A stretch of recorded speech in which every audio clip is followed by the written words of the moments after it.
What's up everybody, once again, Matt, and welcome back to Let's Play Ocarina of Time 3D. In the last episode, we finished up Ocarina of Time's very long and very tedious trade side quest, but as a result, we now have the big Goron sword added to our arsenal of weapons that we can use, so that is kind of awesome. In this episode, we are actually going to start the next temple. I know, it's like we just started backtracking and side questing and we're already going to our next temple. But there's really nothing else that I want to do right now anyways, so let's make our way into Goron City. That's actually where the next temple is. There's also a person in Goron City that I want to talk to, and there's an item that we need to pick up, and we get that item from talking to that person, so it all circles around. There is one gold skull that we can collect in Goron City, so let's do that real quick actually. You can probably already hear it, but if you take your hookshot and look on the back of this little wooden platform thing, the skeleton is hiding out right there. Sneaky little bugger. So now that that is done, I want to jump down to the second layer from the top, and you might have just caught a glimpse of it, but there's actually a rolling Goron. As you can tell, it's not the same Goron from 7 years ago. This guy is smaller and faster, which makes him a lot harder to hit in my opinion, but same deal as 7 years ago. Let's chuck bombs at him so that we can stop him and actually talk to him. Oh yeah, this guy will actually go the opposite direction if he gets close to you instead of just running you over, so that's kind of different, but I'm probably just going to cut until I hit him. I mean, I'm really bad at this, to be completely honest, so I'll see you when we finally do get to talk to him. There we go, that worked. How can you do this to me? You're Ganondorf's servant. Hear my name and tremble. I am Link, hero of the Gorons. Dude, I think you're having a little bit of an identity crisis there. What? Your name is also Link? Then you must be the legendary Dongo Buster and hero Link. My dad is Darunia, do you remember him? Yeah, we do. Dad named me Link after you, because you're so brave. It's a cool name. I really like it. Me too, dude. Link, you're here to us Gorons. I'm so glad to meet you. Please, give me your autograph. Sign it to my friend, Link of the Gorons. Oh, I guess it's not a good time to ask you for this. Please help everyone. Yeah, we're kind of working on that, dude. We'll get back to you. My dad, Darunia, went to the fire temple. A dragon is inside. If we don't hurry up, even my dad will be eaten by the dragon. Boo-hoo! We better try to calm him down. Maybe if we talk to him, he can calm down. Let's ask him about the dragon. A long time ago, there was an evil dragon named Volvagia living in this mountain. The dragon was very scary. It ate Gorons!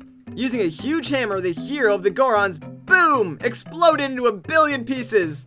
No, he actually destroyed it just like that. This is a myth from long ago, but it's true. Then it's not really a myth, it's more of a legend, but alright. I know this because my dad is a descendant of the hero. And he's still crying, so let's ask him about the Gorons. Everybody was taken to the fire temple. When my dad was out, Ganondorf's followers came and took them all away. All of them will be eaten by Volvagia. Dad said that Ganondorf has revived Volvagia. As a warning to those who might oppose him, Ganondorf is going to feed them all to Volvagia. Dad went to the fire temple all by himself to try and save everyone. Please help, Link. I'll give you this heat-resistant tunic. And with that, we have gotten the Goron's tunic. Now, this one actually makes sense. I mean, heat-resistant clothing actually does exist. Unlike the freaking Zora tunic, which allows us to breathe underwater. I think King Zora's just playing a trick on us, honestly. Alright, let's talk to him one more time. Dad told me not to let anybody follow him to the temple, but only you, Link, can save everyone. Don't I know it? I'm sure the shop owner who is hiding somewhere right now will also help you. Now, I'll tell you about the secret passage to the fire temple. Try to move the statue inside of Dad's room.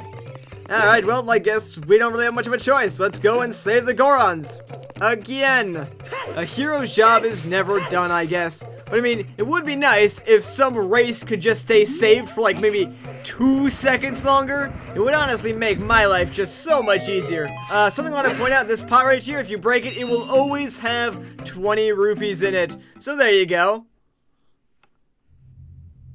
But here we are in the Death Mountain Crater. And whoa, crap, I should have put on my fire-resistant tunic, but if we don't, Navi will tell you, Link, it's too hot in here. We can't stay here for long. Alright, so you can only stay here for about a minute without this tunic, but let's put it on real quick and check it out. We are just fine. Let's make our way over to the fire temple by hookshotting onto this bridge right here, and then simply walking across.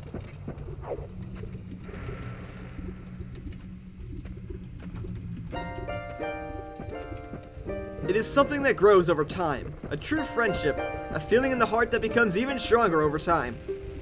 The passion of friendship will soon blossom into a righteous power, and through it, you will know which way to go.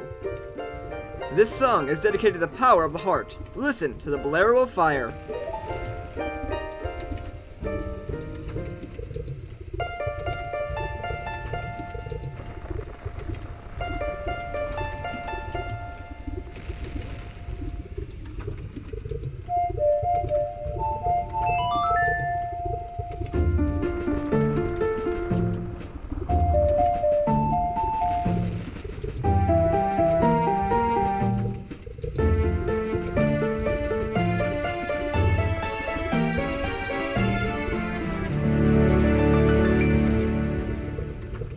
And we've learned the Bolero of Fire. Link, I'll see you again. I bet you will.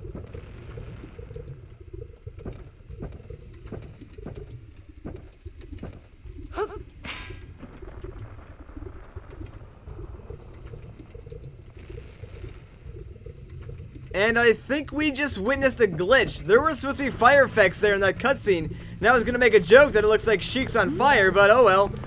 The Bolero of Fire will actually allow us to teleport directly into the center of this teleportation pad. So that's actually kind of awesome. But now that all of that is out of the way, let's jump down this hole right here. And I tried to grab onto that ladder. I want to make a note of that. I did try, but I failed, but I tried. We're going to start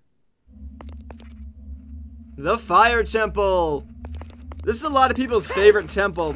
There's a lot of controversy around this temple as well, but we'll get into that a little bit later. First things first, let's go through this door right here. It's the only door that you can go through at the moment. But check it out. It's Darunia. Who's there? Is that you, Link? Oh, it really is Link. You've grown so big since I last saw you. I want to have a man-to-man talk with you, but now is not the time. Ganondorf is causing trouble on Death Mountain again. He has revived the evil ancient dragon Volvagia. On top of that, he's going to feed my peoples with that evil dragon as a warning to other races who might resist him. If that fire-breathing dragon escapes from the mountain, all of Hyrule will become a burning wasteland. I will go on ahead and try to steal the evil dragon. I am concerned though, because I do not have the legendary hammer, but I have no choice. Link, I'm asking you to do this as my sworn brother. While I am trying to deal with the dragon, please save my people. The prisoner's cells are in the opposite direction. I'm counting on you, Link.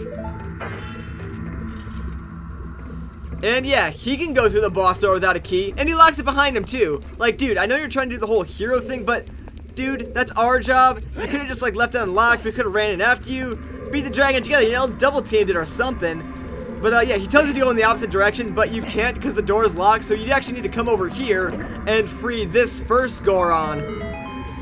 Let's talk to him. Are you releasing me? Am I free to go?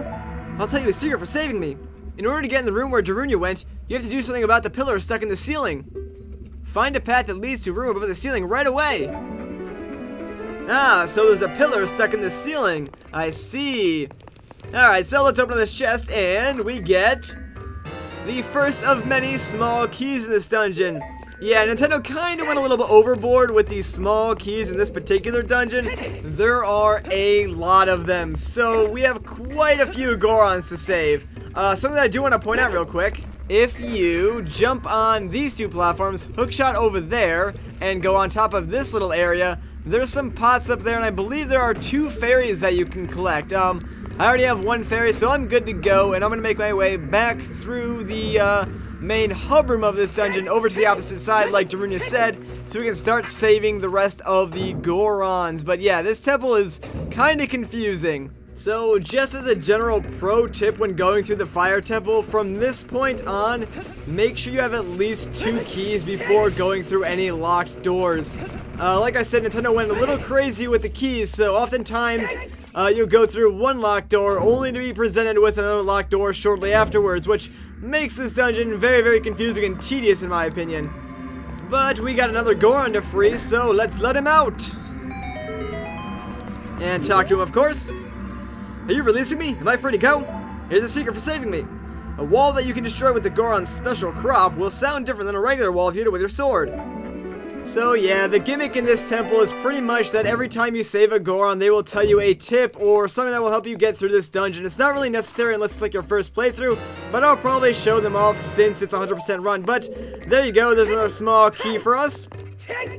Now I want to head back out. You might have seen this on the way in, but there was in fact a block of time above this little doorway. So let's of course take out the ocarina and play ourselves a Song of Time. And do it in the correct order, that would help.